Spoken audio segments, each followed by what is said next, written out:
Footsteps echo the hall, shadows dancing on the walls. Welcome to the Deep Dive. We're digging into stories that, well, they really make you stop and think. So picture this. May 11th, 2025, there's this big, joyful wedding in Indore. Sonam and Raja Raghuvanshi, everyone's celebrating, thinking about this wonderful life ahead. They even head off for a honeymoon in Meghalaya. Stunning place, misty hills, deep forests. Sounds perfect. It really does sound idyllic, almost like a movie opening, the perfect start. But what if that beautiful picture was actually hiding something?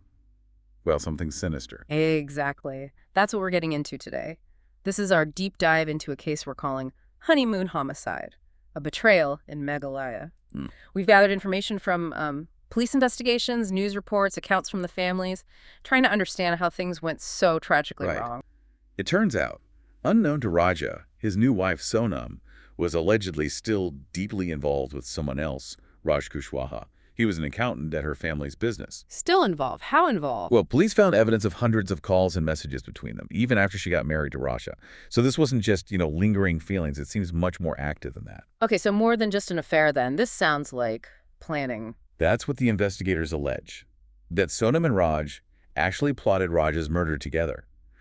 Raj supposedly hired 3 men, Vishal, Akash, and Anand, to follow the couple all the way to Meghalaya. Follow them on their honeymoon. Wow. Was there money involved? Yes, a significant amount.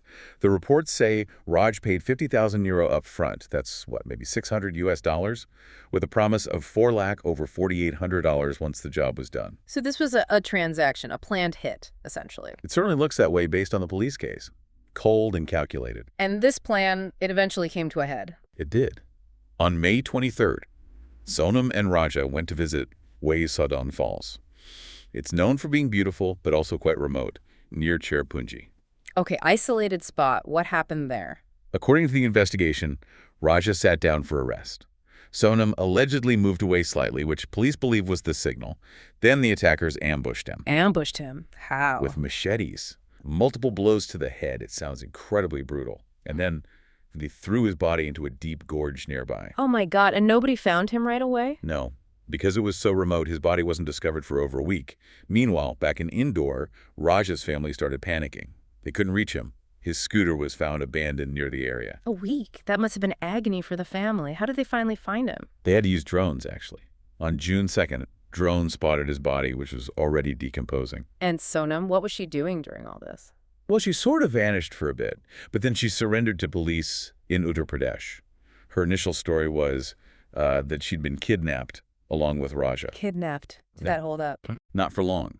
Under questioning, police say she confessed to orchestrating the whole thing, implicating Raj Kushwaha and the 3 men, Kushal, Akash, and Anand. So, a confession. Was there other evidence to back that up? Quite a bit, actually. Those call logs we mentioned, the money transfer records.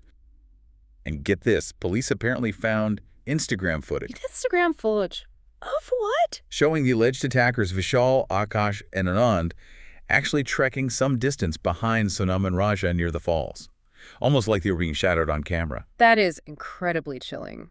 And a weapon. Yes, a machete was recovered near the crime scene as well. But then there was another twist, right? Something even more disturbing. Yeah, this part is hard to fathom. Investigators now believe that the attack at the falls wasn't the first attempt on Raja's life. They suspect there were actually 3 failed attempts earlier during the honeymoon. 3? 3 other attempts before the final fatal one. I can't even imagine. How are the families coping? I mean, this is just unimaginable. Well, as you can expect, the narratives are completely different. Raja's parents are, understandably, devastated and demanding justice.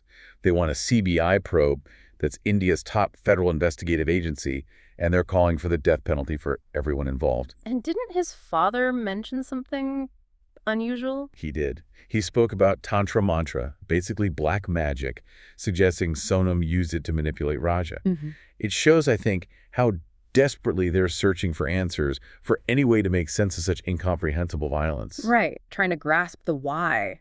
And Sonam's family. They're insisting she's innocent, that she's been framed in this whole thing. So you have these completely polarized views of what happened. So where does the case stand now? Currently, all 5 accused Sonam, Raj, Vishal, Akash, and Anand are in police custody. The investigation is ongoing. This whole deep dive, it really paints a stark picture, doesn't it? Love, marriage, celebration, all twisted into betrayal, conspiracy, and just brutal violence, hidden right under the surface. It truly is a shocking case. And it really forces you, doesn't it, to consider how these very public displays of affection, like a wedding, can sometimes mask the absolute darkest intentions. It leaves you wondering, what does it really take to see what's truly behind someone's smile?